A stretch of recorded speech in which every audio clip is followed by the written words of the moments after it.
are against this curriculum, sex ed curriculum, because we think it's inappropriate, age inappropriate. I can't tell you the motivation of the people on the lawn. What I know is that there has been deep homophobia that has been part of this discussion. One of my favorite things to do as a journalist is to go to professional protests. First of all, it's fun, it's usually outdoors. Second of all, the people there often have no clue what they're protesting about, or they can't answer basic questions, especially at environmentalist protests. I usually ask people how they got there, what they drove, if they don't like Canadian oil, what oil from what country they prefer, stuff like that.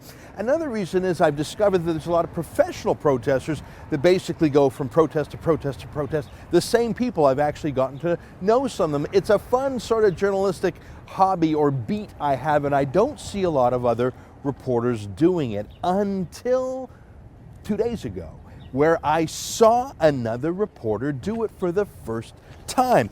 Alan Khadr from Global News here in Toronto went to a 2,500 person rally against Ontario's child sex curriculum and went there to do that same sort of gotcha journalism on those protesters there that I love doing to the professional environmentalist protesters. Here, take a look. Kind of gives you a sense of the anger amongst the crowd. I'm actually just asking questions about what people are upset about that is in this.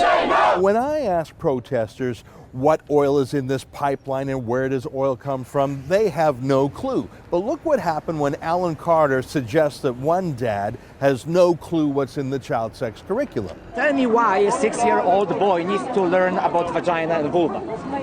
Why should a 6-year-old boy not have the proper words for body parts? He doesn't need body parts. He's a 6-year-old boy.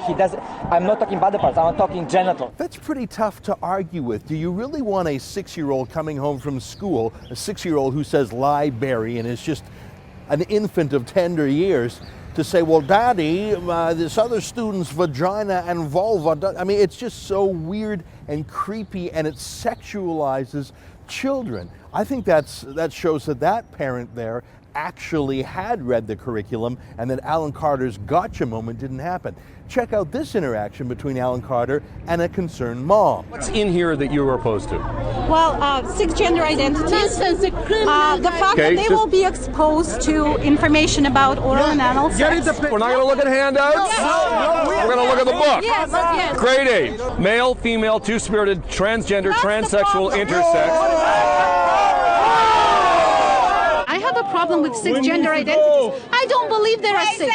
Now what you're trying to instill in kids that it's normal, that I have a problem with. Do you think there's 6 genders? I mean, really? Do you really think there are 6 different genders? Alan Khadr was flabbergasted that this woman could be so hick, so uncool not to accept that there are 6 genders. Alan, can you even name the 6 genders? And is that really teaching science or fact or evidence-based education? Or is that just some creepy, bizarre political theory? Alan Khadr tried to do the gotcha journalism that works so well on know-nothing rent-a-mobs or professional protesters. It didn't work here. These weren't rent-a-mobs. These were real people taking real time off work to express their real concerns about a curriculum that they frankly knew better than he did. I'm glad he went out there, because I suppose that's one step better trying to mock them than what they normally do in the mainstream media, which is to ignore conservatives altogether. For TheRebel.media, I'm Ezra Levant.